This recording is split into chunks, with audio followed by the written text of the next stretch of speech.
You have been living with a silent debt.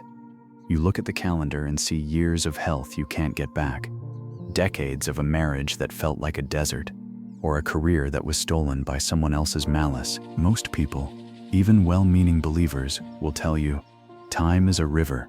Once it flows past, it's gone forever. But they are operating under the illusion of knowing. They think they understand the mathematics of heaven, but God's accounting doesn't work on human chronos. Tonight, the books of remembrance are being opened over your life. God told me to tell you, your wait was not a subtraction, it was a multiplication. You aren't just getting your time back, you are getting the interest on every tear you ever shed. But the Bible isn't a manual, it's a unified story about trust. We often pursue certainty, the need to know the when and how, but Scripture is trying to instill confidence in the one we are trusting. You think you've lost 20 years. God sees those 20 years as a divine escrow account. He was keeping that time safe until your character was strong enough to handle the promotion that is coming. Let's look at the Hebrew word shalom. It's where we get the word shalom. Most people think it just means peace, but in ancient Hebrew, it means to make whole or to pay a debt in full. When God performs a divine pivot in your life, He doesn't just hand you back a stolen item. He restores the integrity of your story. Think of Joseph. At ground level, his life was a 13-year tragedy of injustice. But at high altitude, we see that the prison wasn't a graveyard, it was an incubator. God was stocking Joseph's mental encyclopedia with the wisdom of an entire empire. If Joseph had been promoted in year 1, he would have failed. God waited until the reward was double for his trouble. Your delay was not a denial. It was the process of making your soul shalom. There is a specific promise in the book of Joel. I will restore to you the years that the swarming locust has eaten. Look closely at those words. He doesn't say he will restore the harvest. He says he will restore the years. In God's economy, your tears are liquid seeds. While you were crying in the silence, you weren't losing time, you were planting it. God is about to perform a sudden reversal where the blessings of the next 10 years are compressed into the next 10 months. He is balancing your books tonight, and the enemy is being ordered to pay back sevenfold for every second he stole. How do you activate this settlement? You practice Hagah. In Hebrew, it means to mutter or speak quietly to yourself. While the world is loud with the news of your loss, you must be quiet with the truth of his promise. When the enemy whispers, it's too late for you, you Hagah, the Lord is my restorer. When your body says, the years have taken their toll, you mutter, my youth is renewed like the eagles. Your words create your reality.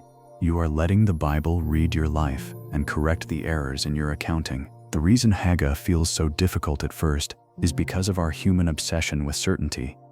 We want a Discipleship 101 handbook that tells us exactly what to do and when the payout will arrive. We treat God like a vending machine. We put in prayer. We expect a result, but certainty is often a desire for control. Scripture isn't trying to give you a map for the next 5 years. It's trying to build confidence in the one who holds the map. The illusion of knowing tells you that if you don't see the money or the healing today, then God has failed. But biblical wisdom is about learning to inhabit a world where you have zero certainty, but total trust. Your waiting room is the construction site where God is building your capacity to carry a weight of glory that certainty would only crush. Think of your mind as a mental encyclopedia. When you practice Hagah, you aren't just memorizing dry facts. You are stocking your imagination with the stories of those who went before you. You begin to speak Bible naturally. You stop saying, "Why is this happening to me?" and start saying, "I know this pattern." This is the incubator phase before the shalom. There is a beautiful metaphor that the Bible is both a window and a mirror. It is a window through which you see the heart of God, but it is also a mirror where you finally see your true identity. Right now, you might look in a physical mirror and see lost years or unjust gray hair, but when you look into the mirror of the Word, you see a co-creator with God, someone who is creating order out of the chaos of their pain. You see that God is not just a judge, but a bara creator who brings precedence out of nothing. He is taking the nothing of your silence and using it as the raw material for an unprecedented sudden reversal. Look at your life like a Rembrandt painting. In a Rembrandt, there are vast areas of deep, suffocating shadow. Most people get fixated on the dark. We began this study talking about a silent debt, those years you felt were stolen by injustice. But as we've seen through the lens of Shalam, God isn't just a restorer of things, He is the settler of accounts. He is moving you out of the world's chronos, where time only ticks away, and into His kairos, where time is redeemed and multiplied. Father, we speak a verdict over the person listening. You have recorded every sacrifice that went unthanked. Tonight, we decree a divine settlement over their home, health, and years. Command the swarming locust of the past to release what it has stolen. Speak shalom over their broken pieces. Grant them a hearing heart to practice Hagah in the silence, knowing you are bringing order out of chaos. Let the Rembrandt light break through their deepest shadow right now.